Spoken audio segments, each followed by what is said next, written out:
की सबसे बड़ा सवाल है कि बीजेपी आखिर किस मुद्दे पर चुनाव लड़ना चाह रही है। लेकिन पहले इंडिया गठबंधन और एनडीए की बात कर दें। देखिए, मोदी जी ने थोड़ा लेट शुरुआत की है। याद होगा कि जब बेंगलोर में इंडिया गठबंधन बन रहा था, उसका नाम आ रहा था, तब मोदी जी ने भी एक एनडीए की अशोका होटल में पार्टी रखी थी और फोटो खिंचा था जिसमें 20-22 पार्टियां तो चुनाव भी नहीं लड़ती थी।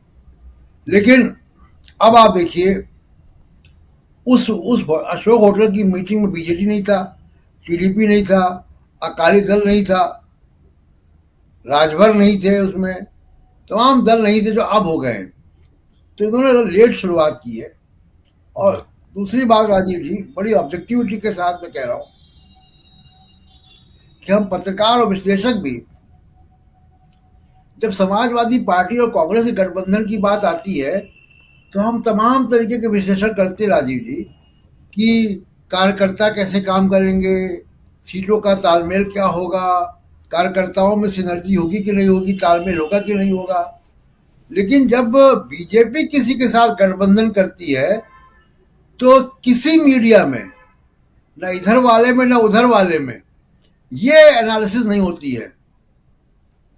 मतलब बीजेपी ने गठबंधन कर दिया तो वो लॉक हो गया कि हाँ भाई उनको फायदा ही हो रहा है। तो हम लोग ये चर्चा नहीं करते कि बीजेडी और बीजेपी का अगर गठबंधन होगा तो उनके कार्यकर्ता आपस में कैसे काम करेंगे। तेलुगु देशम पार्टी और बीजेपी के कार्यकर्ता आपस में कैसे काम करेंगे, तालमेल होता है तो। टीडीपी के कार्यकर्ता राजीव जी वैचारिक रूप से बीजेपी के मुखालिफ है।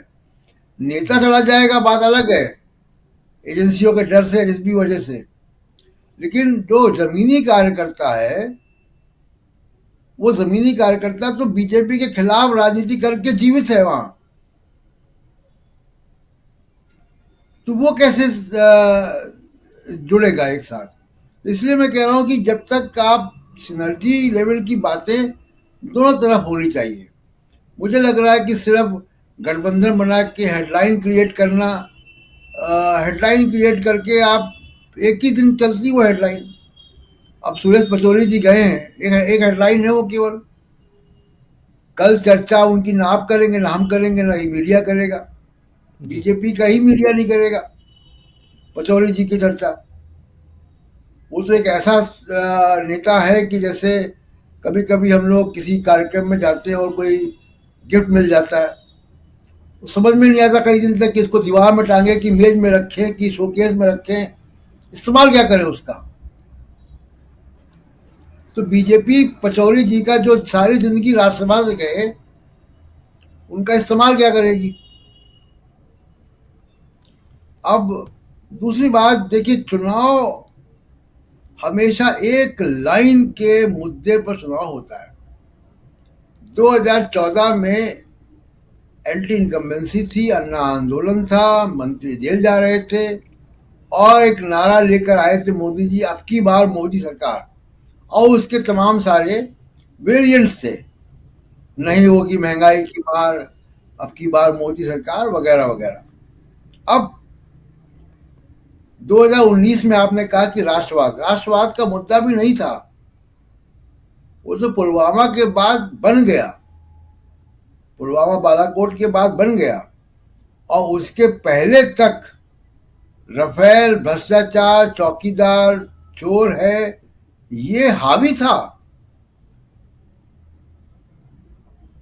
जैसे अभी मोदी का परिवार हो गया, वैसे चौकीदार भी लग गए थे सबके ट्विटर हैंडल पे, सोशल मीडिया पे।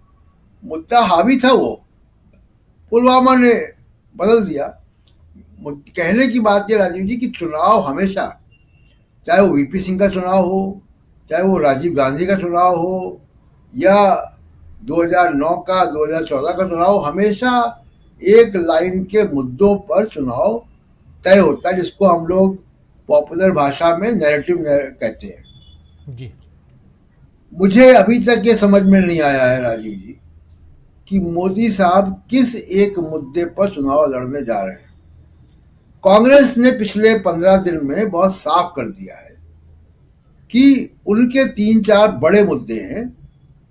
वो सामाजिक न्याय का मुद्दा है उनके पास युवाओं का मुद्दा है। युवाओं का बहुत बिल्कुल स्पष्ट रोड मैप दे दिया राहुल गांधी ने जो 2-3 दिन पहले।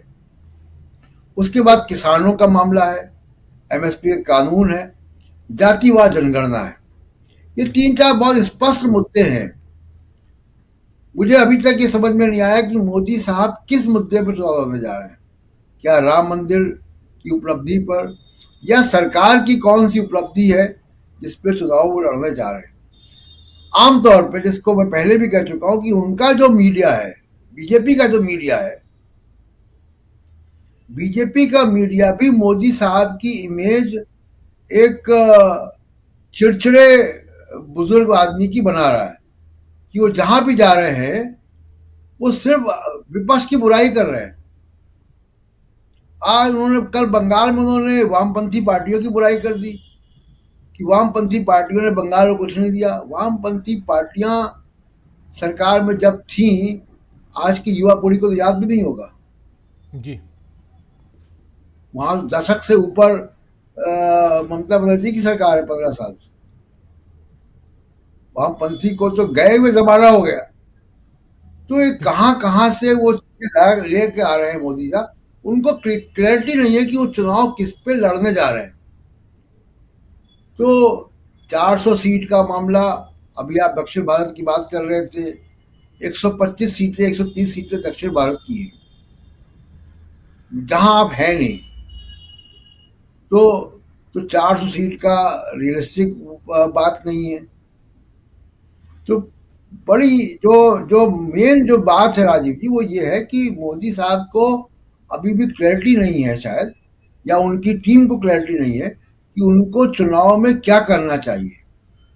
क्या 10 साल की क्या उपलब्धियां हैं। मैं गिना सकता हूं कि किस तरीके से कॉरपोरेट को उन्होंने फायदे पहुंचाए हैं। मैं गिना सकता हूं कि किस तरीके से मिडिल क्लास की सब्सिडी, शहरी मिडिल क्लास की सब्सिडी को उन्होंने खत्म किया है, जो उसको 2014 से पहले मिलती थी। इनकम टैक्स में 118% की बढ़ोतरी हुई है, और कॉर्पोरेट टैक्स घट रहा है। तो जाहिर सी बात है कि किसको फायदा मिल रहा है। कॉर्पोरेट टैक्स की किटी घट रही है और इनकम टैक्स बढ़ रहा है। तो मिडिल क्लास जो है वो टैक्स किटी में दे रहा है, और जो कॉर्पोरेट है वो नहीं दे रहे हैं। उसके तमाम सिलसिलावार डेटा में दे सकता हूं, लेकिन इतना समय नहीं होगा यहाँ पे। तो बिल्कुल मोदी बिल्कुल साहब